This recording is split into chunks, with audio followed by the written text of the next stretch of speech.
घटती सीमांत उपयोगिता का नियम क्या बता रहा है कि जैसे जैसे कोई उपभोक्ता किसी वस्तु के उपभोग को लगातार बढ़ाता है तो उस वस्तु से मिलने वाली उसकी सीमांत उपयोगिता घटती जाती है। परंतु इस नियम की कुछ मान्यताएं हैं, कुछ एजम्पशंस हैं। उन मान्यताओं के साथ ही यह नियम कारगर है। मतलब कुछ बातों को यहाँ पर दिया हुआ माना गया है। और वो बातें कौन सी, वो मान्यताएं कौन सी हैं? सबसे फर्स्ट जो है वो आप देख रहे हैं,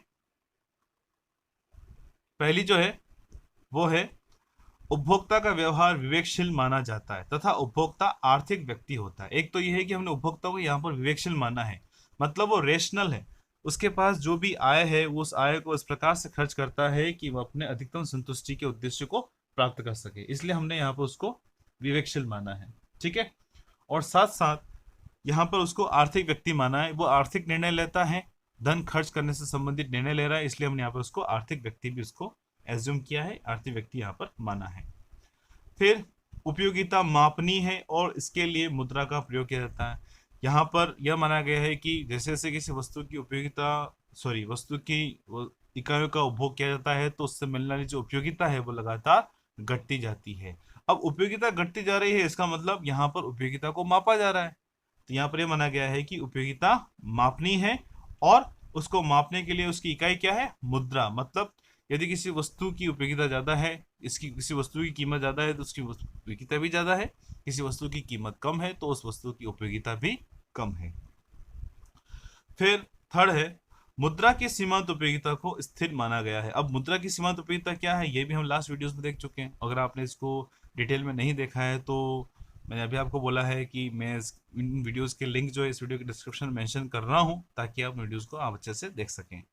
तो मुद्रा की सीमांत उपयोगिता को यहाँ पर स्थिर माना गया है। यहाँ पर जनरली क्या होता है कि जैसे जैसे हम उपभोग को बढ़ाते हैं तो जो मुद्रा की जो सीमांत उपयोगिता है, मार्जिनल यूटिलिटी ऑफ मनी, वो क्या होती है? बढ़ती जाती है। क्योंकि अपने पास जो पैसा पड़ा होता है, बचा हुआ होता है, वो अपने लिए बहुत इंपॉर्टेंट होता है। तो जैसे जैसे हम अपना रुपया खर्च करते हैं तो बचा हुआ अमाउंट जो होता है उसकी यूटिलिटी बहुत ज़्यादा होती है। इसलिए जनरली क्या होता है कि मुद्रा की सीमांत उपयोगिता बढ़ती जाती है। कब? जब उपभोग बढ़ता जाता है। अब यदि सीमांत उपयोगिता बढ़ती जाएगी मुद्रा की तो कोई व्यक्ति किसी वस्तु का उपभोग लगातार करेगा? नहीं करेगा। यानी उसके पास जो बचा हुआ पैसा है वह उसके लिए बहुत इंपॉर्टेंट हो जाएगा, तो एक ही वस्तु पर वो खर्च आगे से आगे नहीं करेगा। हम यह चाहते हैं कि उपभोक्ता उस वस्तु पर वो पैसा खर्च करे, लगातार वस्तु का उपभोग करे। तो इस स्थिति में क्या होगा कि जैसे जैसे उपभोग बढ़ेगा तो हमने यहाँ पर क्या माना है कि मुद्रा की जो सीमांत उपयोगिता है वो स्थिर है, उसमें कोई भी चेंज नहीं आ रहा है। ठीक है।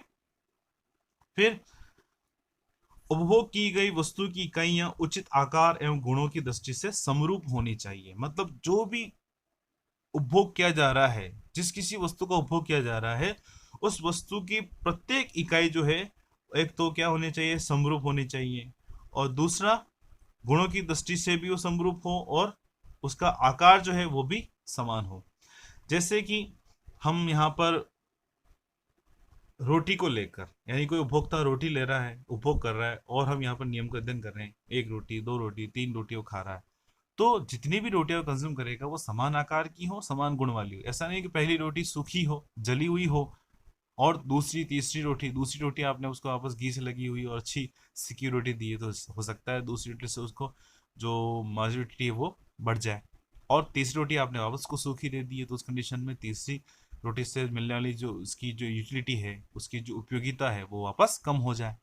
तो यहाँ पर यह जरूरी है कि जिस किसी वस्तु का उपभोग कर रहा है वो एक उचित आकार की हो, समान आकार की हो और समान गुण वाली हो। साथ साथ यहाँ पर यह भी ध्यान रखना है कि एक आदर्श आकार हो, जैसे कि रोटी है उसको हम लें, ठीक है, चाय का कप है, कॉफी कप है, वो हम लें, पानी का गिलास है वो हम लें, ठीक है, या फिर कोई फल है, एप्पल है, वो हमने यहाँ पर लिया, वो यहाँ पर लें।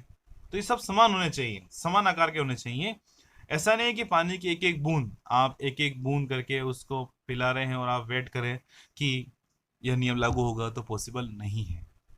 दूसरा, आप चावल का एक एक दाना लेकर उपभोक्ता को दे रहे हैं, उसको खिलाएं और आप देखें कि उसकी अब सीमांत उपयोगिता है, घटती जाएगी, वेट करेंगे, ऐसा होगा भी नहीं, क्योंकि उसका पेट भरेगा भी नहीं। आप उसकी उस एक एक चावल का जो एक एक दाना है उससे मिलने वाली जो यूटिलिटी आप उसको मेजर नहीं कर सकेंगे। ठीक है, बहुत माइनर चेंज आएगा।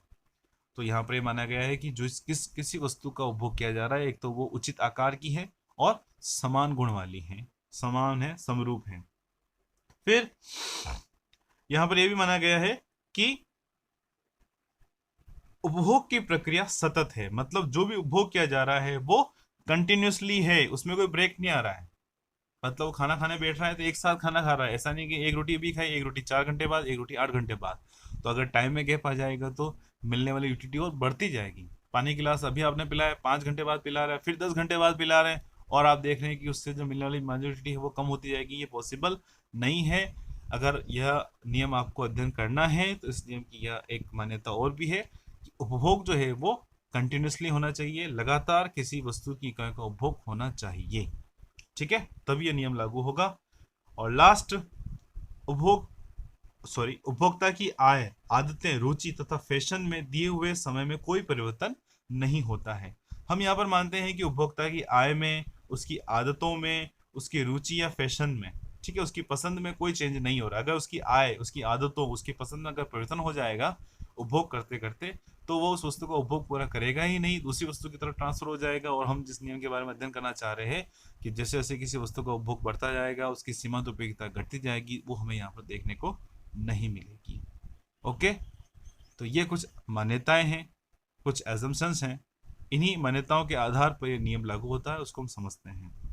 अब तो अभी तक आपने इस चैनल को सब्सक्राइब नहीं किया है तो चैनल को सब्सक्राइब जरूर करें। वीडियो अच्छा लगा है तो अपना वोट जरूर दें, अपना मत दें, लाइक करें, नहीं लगा है तो डिसलाइक करें, और इससे रिलेटेड जो भी आपके माइंड में कमेंट आता है तो कमेंट बॉक्स में कमेंट जरूर करें। ओके, मिलते हैं नेक्स्ट वीडियो में। Thank you, thanks for watching. नमस्कार जी, बाय बाय।